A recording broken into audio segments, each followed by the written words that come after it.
Pedro Manuel Catalão Miguinho, nasci em 1965. Onde?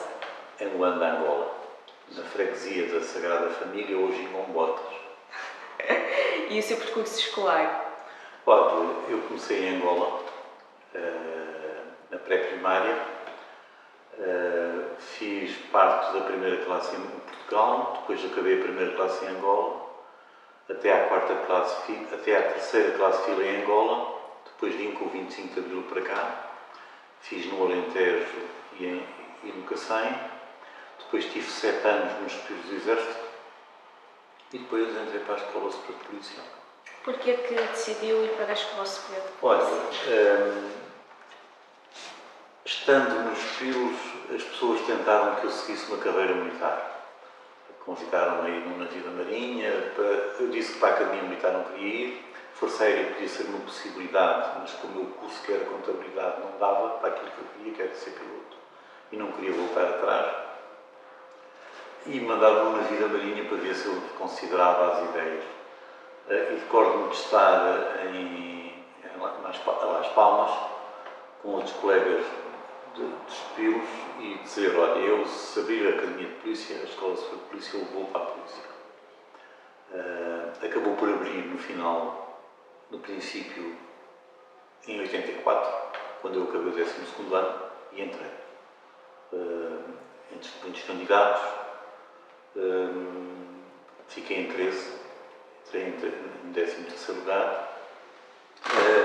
Uma coisa interessante é que as pessoas que acabaram por entrar faziam parte de um leque, pelo menos os mais jovens, estávamos todos nas mesmas provas psicológicas, nos mesmos exames psicotécnicos, etc. E foi aquele grupo que entrou e pronto. Como é que eram os exames para a entrada nessa altura? Olha, nessa altura fizemos provas físicas que eram iguais para homens e mulheres, razão pela qual não entram mulheres nenhumas no primeiro ano, só entram homens. Era o teste de culpa, era salto em comprimento, corrida em velocidade, 100 metros, não era velocidade pura, 50, mas 100 metros. Salto do muro, com 1 metro de altura, para ver a decisão de saltar do muro. Depois foram psicotécnicos, exames médicos e, por fim, umas provas de situação. Umas de papel e lápis, em que certamente seria para avaliar o nosso grau de consciência. Por exemplo, a mim calhou uma prova em que seria sair de uma prisão com uma série de pessoas e qual era rodeada de uma série de obstáculos e qual eram as opções mais lógicas que eu tomaria para sair. E por fim houve provas práticas na Academia Militar na Amadora, um grupo de jovens tentar fazer uma série de desafios com aspectos proibidos, outros permitidos, outros... Pronto, passar um campo de minas, mais ou menos, e o que é que se fazia para se salvar o maior número de pessoas. A prova que nós fizemos nessa altura, éramos quase todos aqueles que entramos, não o conseguimos superar, mas deu para ver o que cada um fazia em cada situação. E porquê é que não conseguiram superar? Era difícil? Não, era difícil e acho que logo ali se viu que todos nós tínhamos caráter de liderança. Tínhamos vertentes de liderança e foi difícil conciliar os posicionamentos de uns com os posicionamentos dos outros, etc. Já o mesmo não se passou com o pessoal que já era da polícia, foi às provas na mesma altura e conseguiram superar a prova. Talvez fruto de estarem numa organização, conhecerem-se e saberem julgar melhor as situações e resolver os problemas. E talvez também ligado à imaturidade que nós tínhamos. Nós tínhamos 18 anos, 17, 18 anos. Então, e depois das provas feitas, entrou para... Sim, foi em 3 de outubro de 1984. Foi o meu pai que me levou à escola e entrei pela pela enfermaria da Escola Superior de Polícia. Então, a Escola Superior de Polícia era herdeira da antiga Escola Prática de Polícia e ficava no convento das Flamengas. É onde está hoje, mas naquela altura confinado a um claustro. Portanto, quartos, salas de aula, etc., confinados a um claustro, com um campo de basquete no centro, e onde hoje é o refeitório, era o ginásio. Fora isso, não havia mais nada. Se nós queríamos correr, tínhamos que ir cá para fora. Se nós queríamos estudar, tínhamos uma biblioteca pequena, muito incipiente. Portanto, era um espaço muito reduzido e muito diminuto. Exato. Então, e começa a escola, começam as aulas, que disciplinas é que tinha? A escola tinha 3 vertentes. Uma vertente de cultura geral, que abrangia história, língua e literatura portuguesa, história da língua e literatura portuguesa,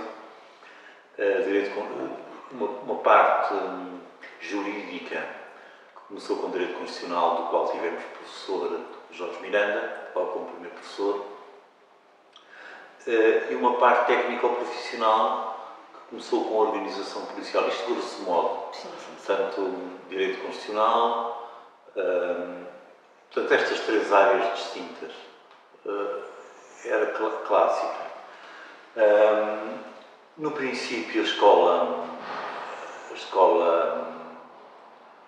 acho que as pessoas não sabiam o que é que queriam, não sabiam muito bem o que era, o que é que queriam fazer das pessoas que tinham nas mãos.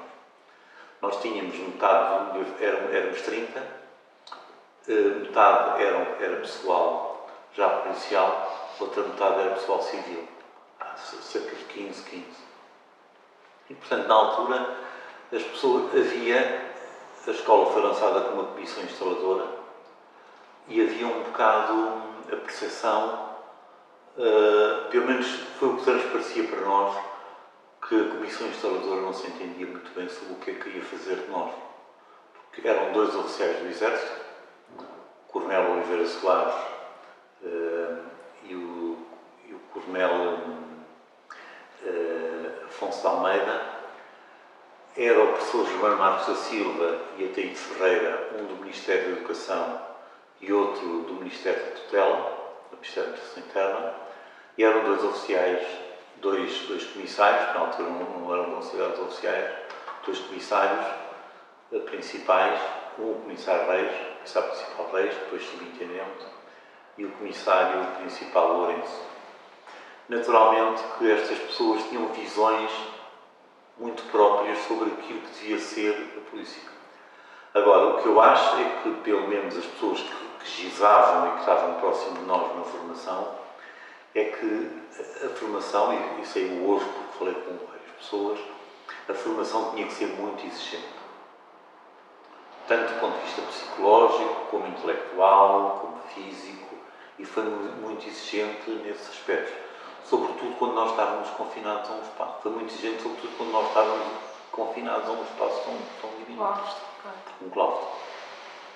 E além dessa exigência, havia exigência nas aulas, havia exigência pedagógica ao puxar pelos alunos para vocês desenvolverem mais as vossas capacidades? Sentiu isso? Era diferente que se fosse cá fora? Senti isso, mas a pressão era muito grande. A pressão era muito grande porque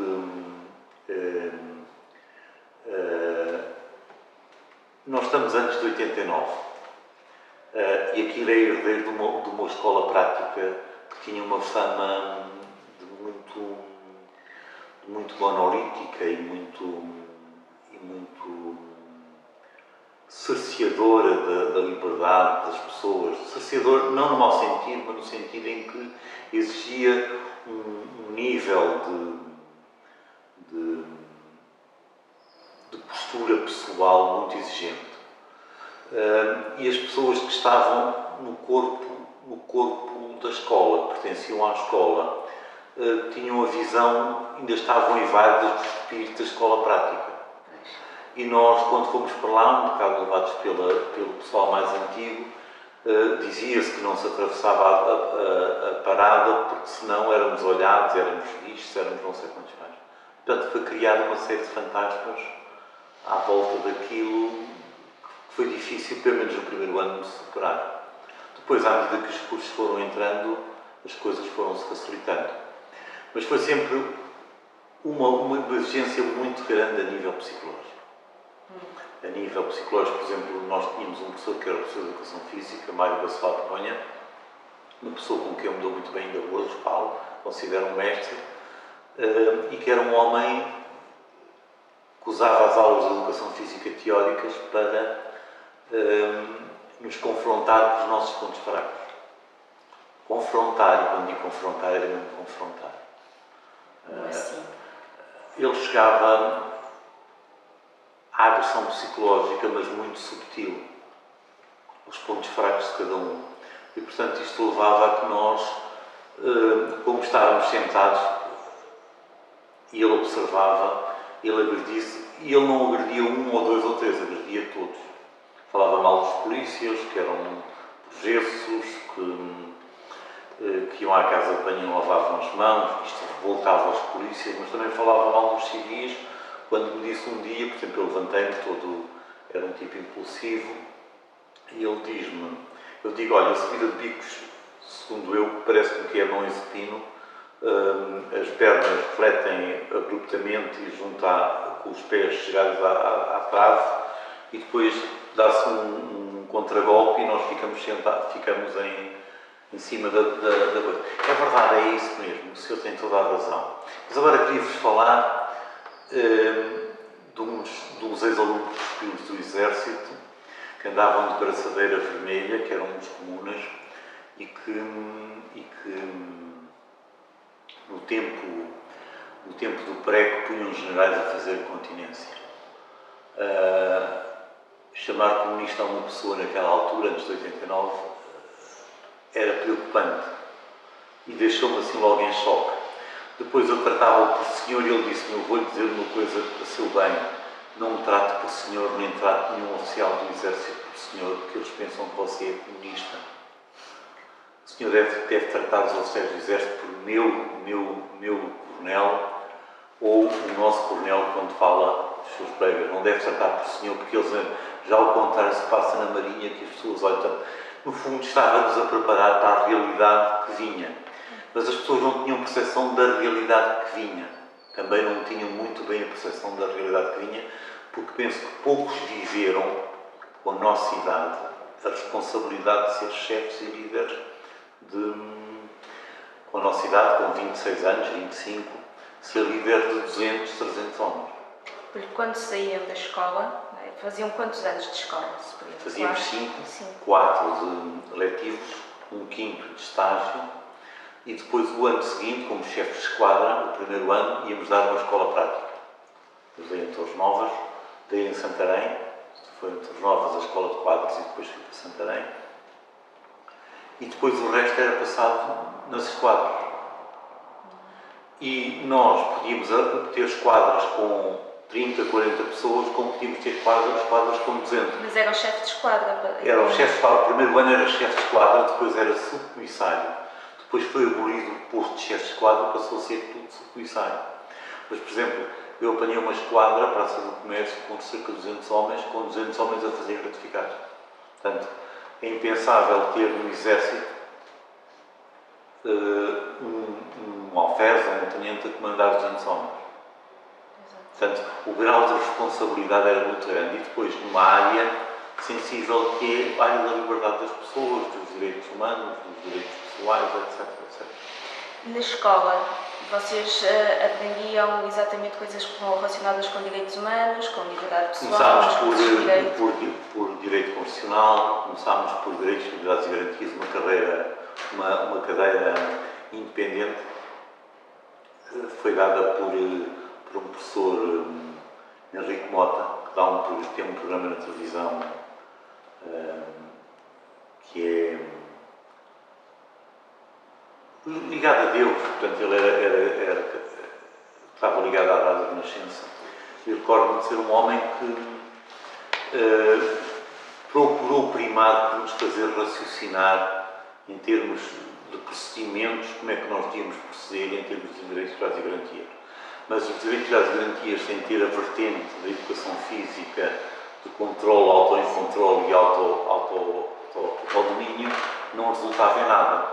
Nós podíamos ser agredidos e partir para a agressão, mas eu recordo uma situação, já estava cá fora a trabalhar, e recordo-me na Rua das Taipas, onde era a primeira divisão nessa altura, chegar num grupo de rapazes e raparigas e verbalmente agredirem-me, a mim e aos polícias que estavam, éramos 2 ou 3, estava de oficial de dia, numa sexta-feira à noite ou um sábado à noite, e eles disseram tudo o que puderam, só não me chamaram filho de boa gente, disseram tudo,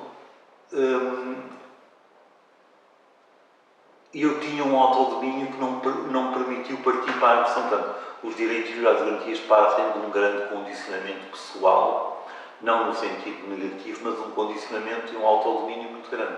Que aprendiam na escola que também. Aprendemos na escola, portanto, foi uma virtude da escola. Agora, noutras áreas, acho que a escola não nos preparou, porque nós tínhamos uma grande juventude, mas não estávamos preparados para a realidade que era a polícia nessa altura. E que realidade era essa? Olha, era uma polícia solidária, em que por vezes, posso falar abertamente, em que por vezes era preciso defender o guarda de alguns excessos que provocava, porque não estava preparado também para eles. A polícia era uma polícia de transição, mas ainda muito no domínio da eficácia, que primava-se pelos resultados, ainda não pelos direitos e garantias. Nós chegámos lá e nessa altura começa-se a pensar, e nós somos aquela geração de charneira em que é preciso avaliar direitos e garantias e os direitos dos próprios agentes e a realidade da instituição. Eu recordo, por exemplo, a primeira vez que sou confrontado com uma situação. Há 2 situações.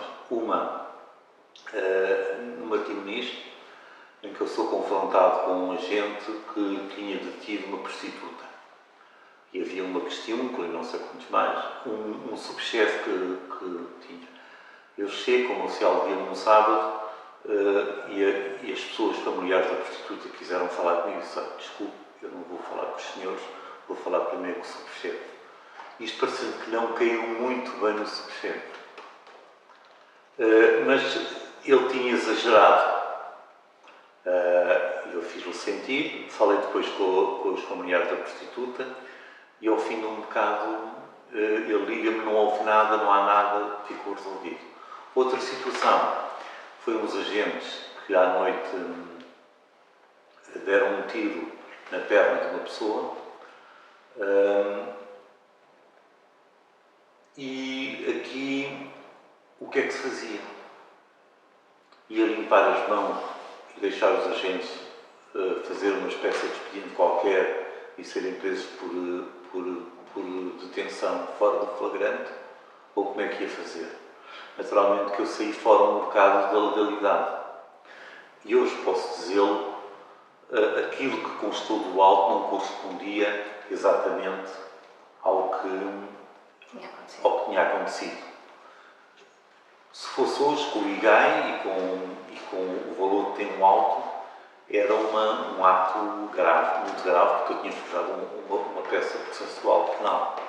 Mas o que é um facto é que, na altura, a pessoa necessitava e carecia, as pessoas necessitavam e careciam de apoio, porque não tinham a preparação, não tinham um tiro suficiente, não tinham preparação suficiente para atuar como deve ser. E aí sentiu que tinha necessidade de os proteger? Sem dúvida, porque a instituição baseava-se nessa solidariedade que hoje praticamente não existe.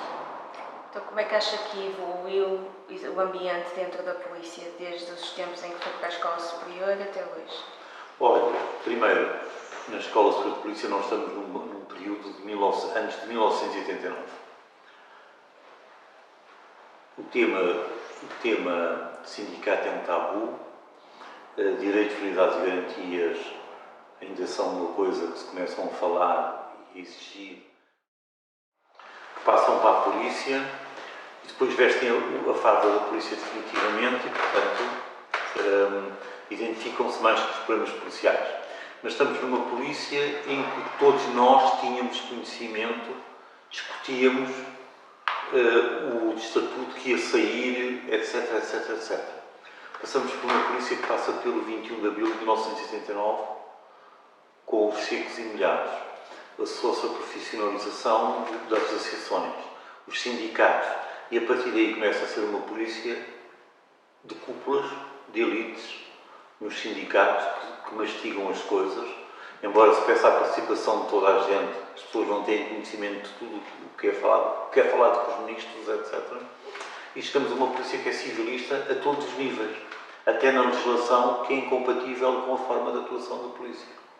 Acha que a legislação devia ser mudada? Não, eu acho que a legislação, pelo menos em 2011, aplicou-se a tudo o que era da função pública como se a polícia fosse a função pública, e não é. É um posto especial e tem que ser tratado com a especificidade que tem. Okay.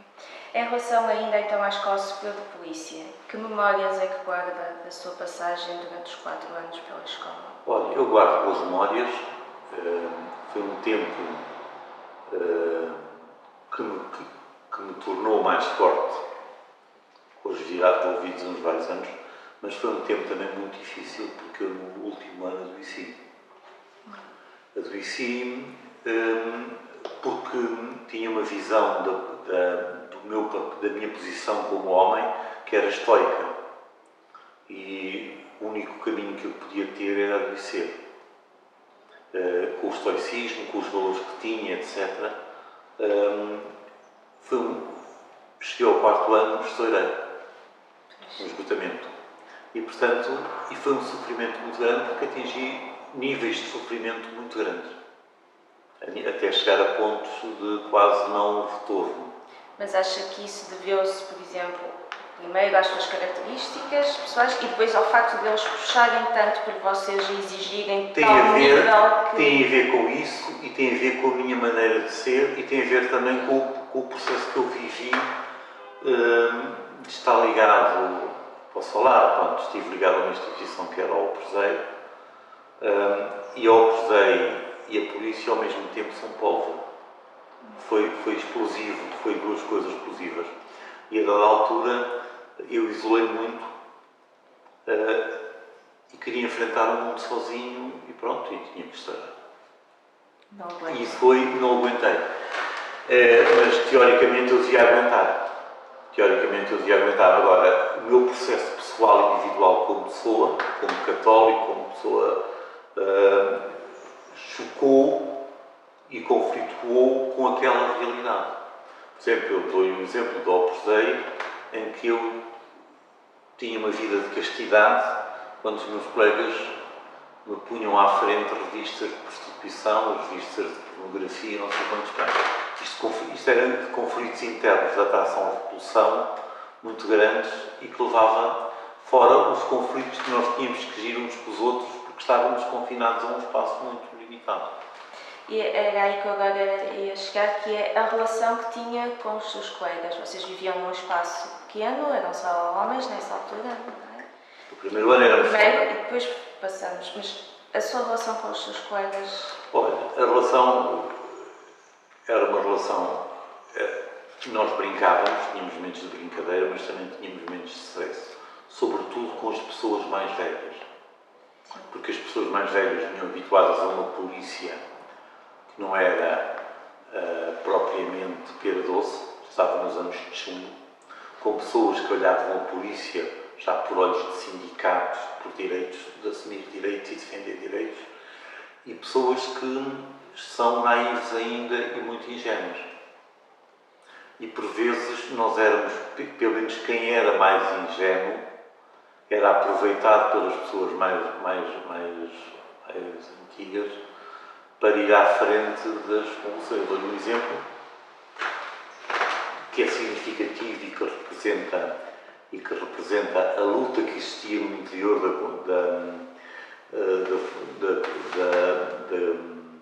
da Comissão Instaladora e que depois se traduzia em nós.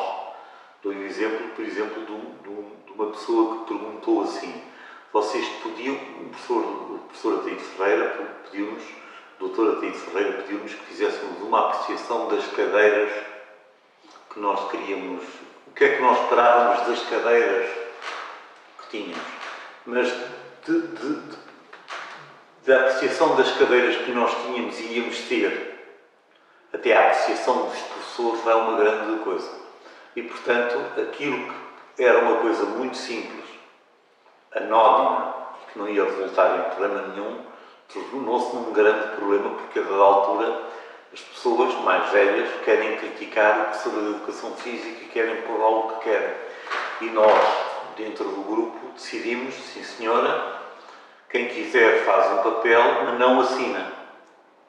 E no meio disso tudo há quem assine, há quem não assine, há quem critique e pouco se faz a apreciação das cadeiras que nós tínhamos e íamos ter. E vai-se para a crítica e etc. E nós somos levados no meio disto tudo a tomar uma posição e somos depois atacados porque não tivemos caráter, fizemos papéis sem assinatura, etc, etc, etc. Portanto, estas tensões eram muito grandes e houve muitas tensões como essas, houve muitas ao longo da... Isto foi no primeiro ano, mas houve muitas tensões durante o tempo.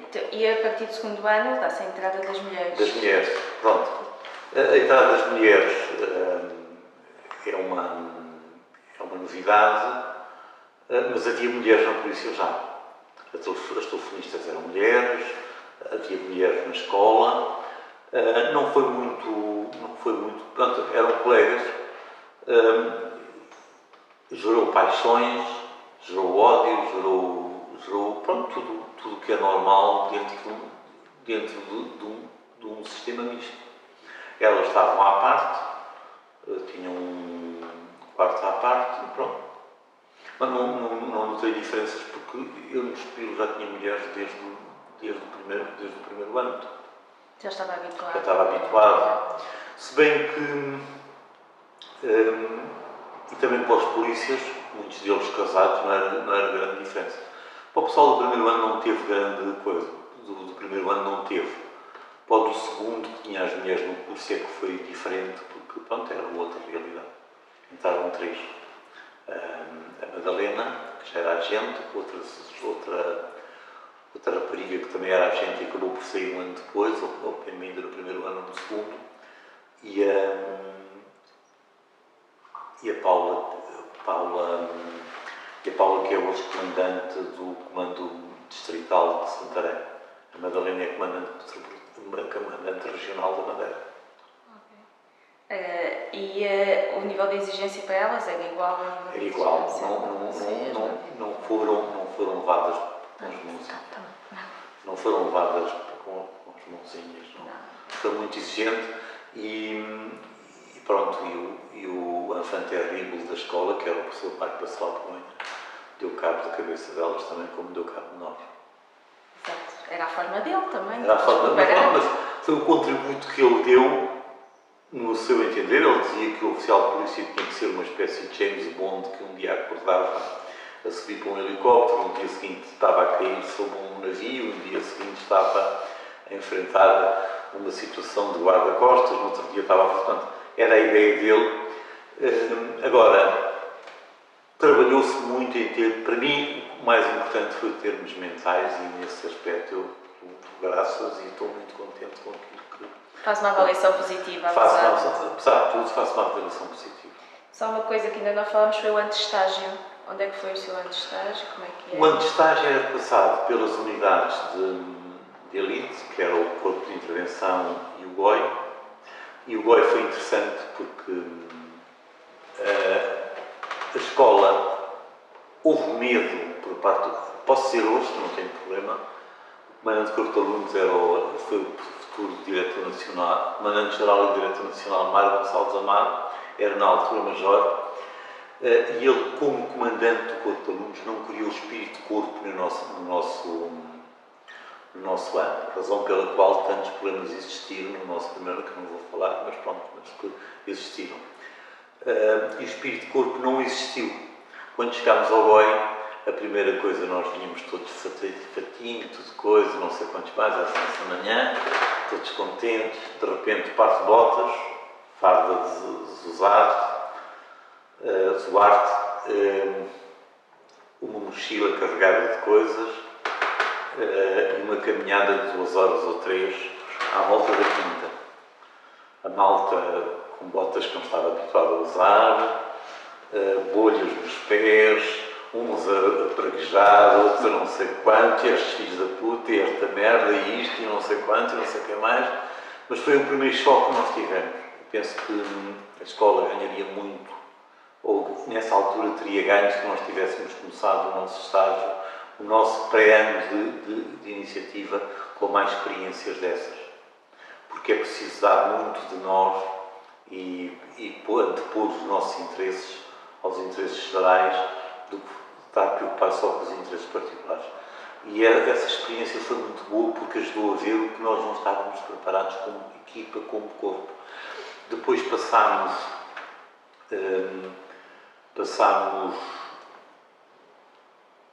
pronto, foi essas duas até ao Natal, sensivelmente, Corpo de Segurança, a Divisão de Segurança, e depois passámos metade numa divisão integrada, foi a Amadora, e metade na terceira divisão. Pronto, foi este o ano de curso. Passamos pelos comandos de esquadra, vimos como é que se fazia isso. Sim, porque no ano seguinte iam assumir as Assumir as FIA,